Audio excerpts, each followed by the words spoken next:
Olá, seja muito bem-vindo para mais uma edição do seu Trabalho em Revista, boletim semanal produzido aqui pela Justiça do Trabalho em Mato Grosso.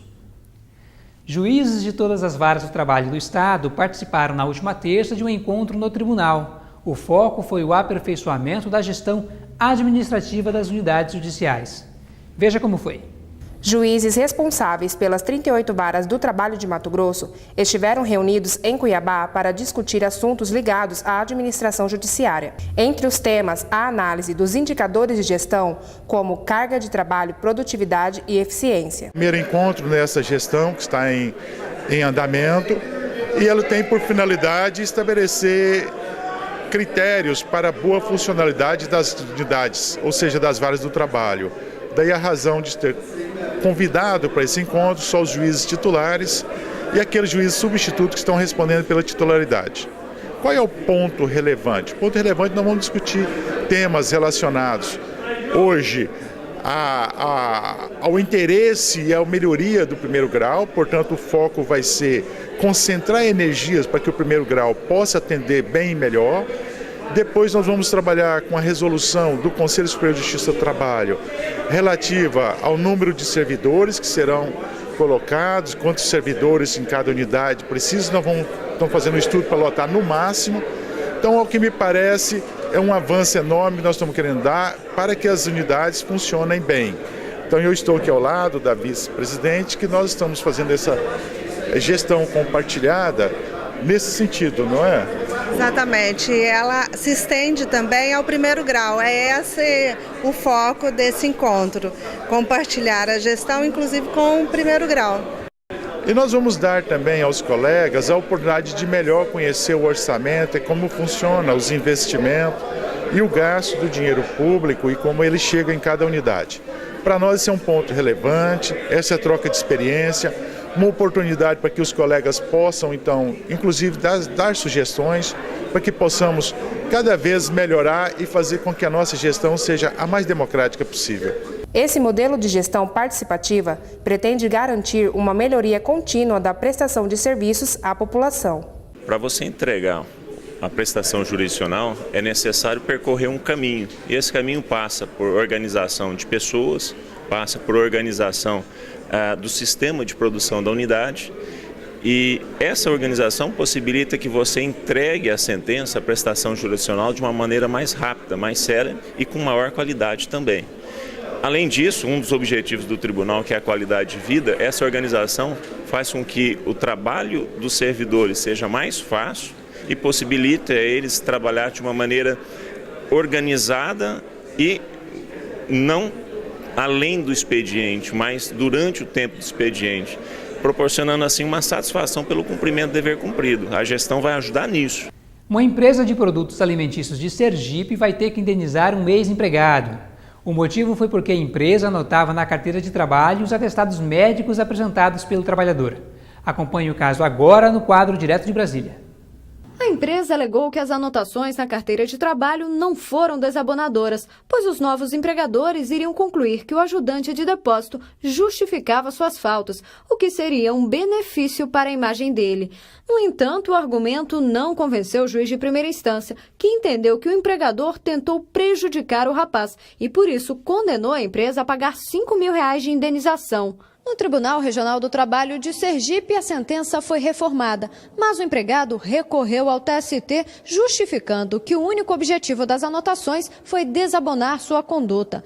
Para a segunda turma do tribunal, o ato da empresa ultrapassou os limites, já que as anotações não eram necessárias. Embora a apresentação de atestado médico se trate do exercício de direito do empregado para justificar falta ao trabalho, não se pode desconsiderar o fato de que sua anotação naquele documento possa, no futuro, prejudicar nova contratação, principalmente se considerar que a anotação desse evento na carteira de trabalho do empregado não se mostra razoável nem necessária, só podendo ser interpretada como forma de pressão ou de retaliação. O relator observou ainda que o entendimento do TST de que, havendo uma norma específica que não permite que o empregador faça anotações desabonadoras na carteira de trabalho do empregado, o registro de atestado médico caracteriza dano à privacidade, sendo devido, então, a indenização no valor de R$ 5.000. A decisão foi por maioria. Ficou vencido o ministro Renato de Lacerda Paiva. E acompanhe no próximo bloco uma entrevista com a psicóloga Janaína Defante. Entre outros assuntos, ela dá dicas importantes de como manter uma boa relação entre patrão e empregado. Não saia daí, que a gente volta já.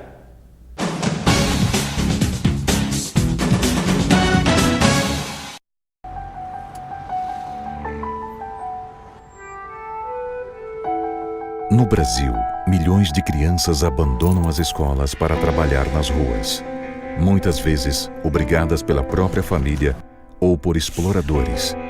Algumas adoecem e até morrem. Trabalho infantil não é legal. Uma campanha do Ministério Público do Trabalho.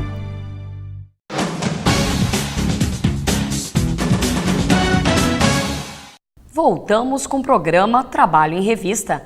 A relação patrão-empregado está baseada no contrato de trabalho. Porém, esse não é o único vínculo entre os dois. Tem também o lado humano. Mas como conciliar isso? Para falar sobre esses e outros assuntos, ao meu lado, a psicóloga organizacional Janaína Defante. Tudo bem, Janaína? Tudo jóia. Seja bem-vinda ao programa. Obrigada. Janaína, o que é o recursos humanos em uma empresa? Olha, o papel dos recursos humanos dentro de uma empresa é fundamental. Ele visa tanto o lado do trabalhador e o lado da empresa também.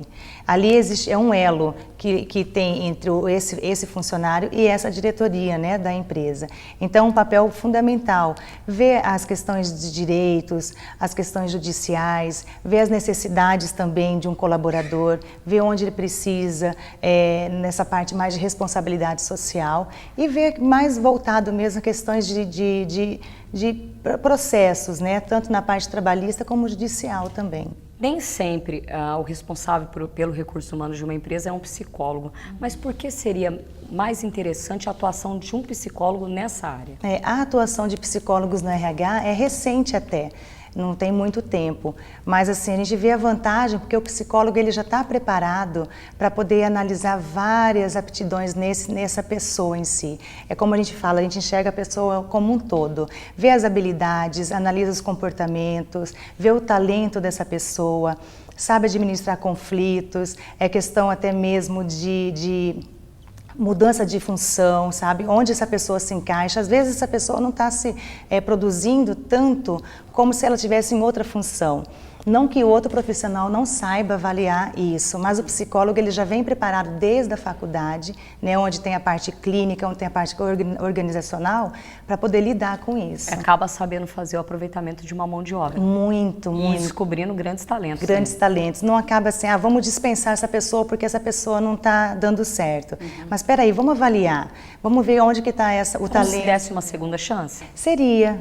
E muitas dessas segundas chances dão certo. Essa pessoa se desenvolve totalmente, vê aquilo que é a pessoa certa no lugar errado, e aí a gente encaixa ela no lugar certo. E a intermediação na relação patrão-empregado, como que funciona? No que ele pode ajudar, por exemplo, que é uma relação delicada? É uma relação bem delicada, mas é aplausível, é bem-vinda dentro de uma instituição. Então, assim, muitas empresas têm funcionários há muito tempo, então criam um elo de amizade, um elo, né, de carinho.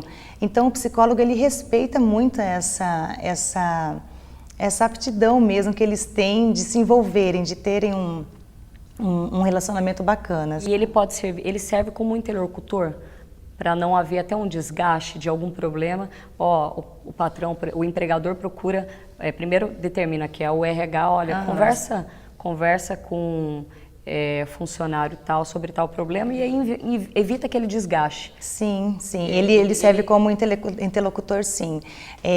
Porque vai estar levantando tanto o lado do funcionário quanto o lado desse empregador, né? Então ele vai ver os dois lados, o que está acontecendo, né? Se é uma chamada de atenção, tem que chamar atenção, tem que ser repreendido ali por se foi alguma coisa que fez de errado, questões de faltas. Então o próprio diretor ele não tem que ir lá e cobrar. E essa pessoa também não pode entender como um lado ruim, né? Ele tem que ver que é o lado profissional e de forma alguma levar como lado pessoal também. Você acaba analisando e mostrando para as duas partes qual que é a situação real, vamos dizer assim.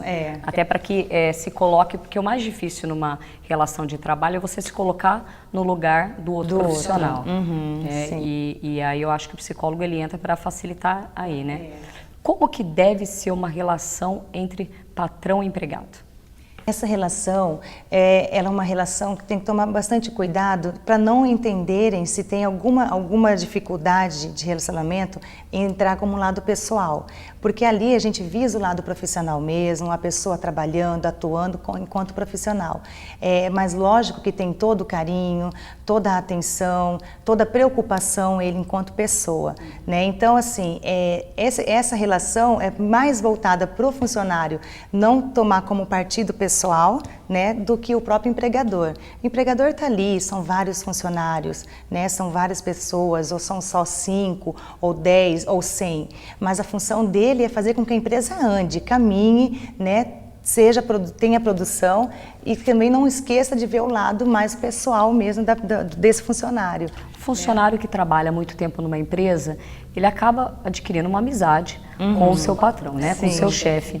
E numa eventual situação de precisar adverti-lo ou demiti-lo, ele se sente magoado, vamos dizer assim. Existe uma forma de evitar que isso aconteça?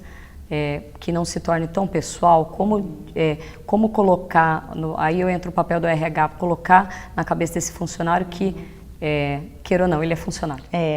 Existe sim. Acho que primeiro de tudo o reconhecimento, né? Se essa pessoa está tanto tempo, realmente ter o reconhecimento, ela ser realmente valorizada. Mas se chegou ao ponto de ser dispensada, a gente tem que fazer todo um trabalho que todo esse período que ele teve com a gente na empresa foi extremamente importante, mas que chegaram alguns momentos que tanto está sendo tão difícil para o empregador quanto para ele tomar essa decisão.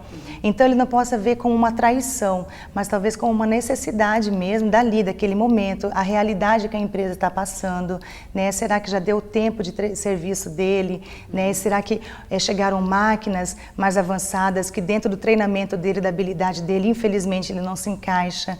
Então tudo isso tem que ser trabalhado, mas primeiro de tudo valorizar, reconhecer, agradecer, para depois sim entrar uma demissão muito bem esclarecida, muito bem, né?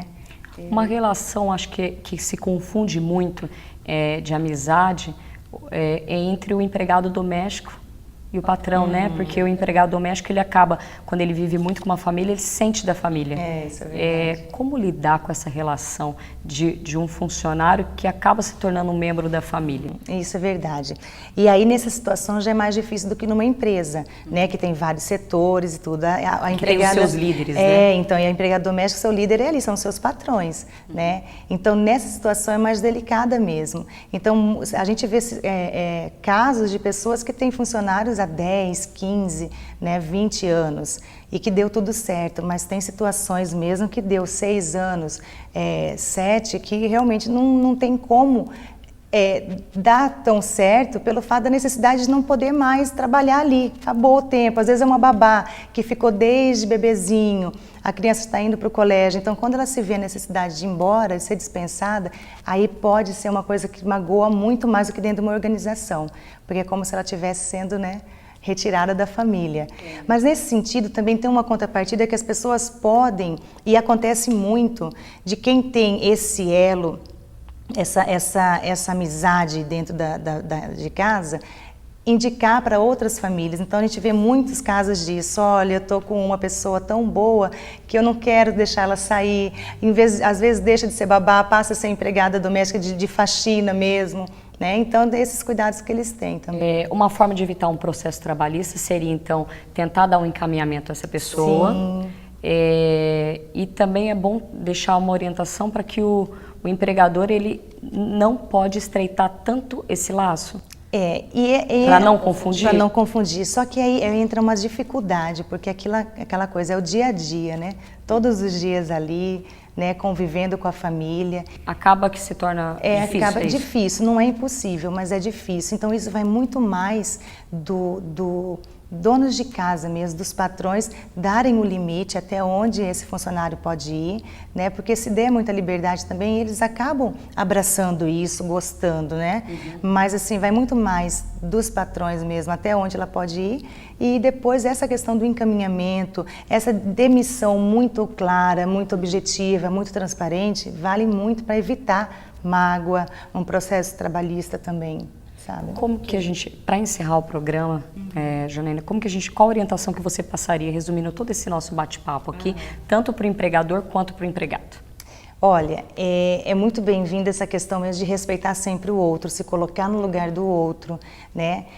O empregador em relação ao empregado, o empregado em relação ao empregador, que existem pressões dos dois lados, existem cobranças dos dois lados.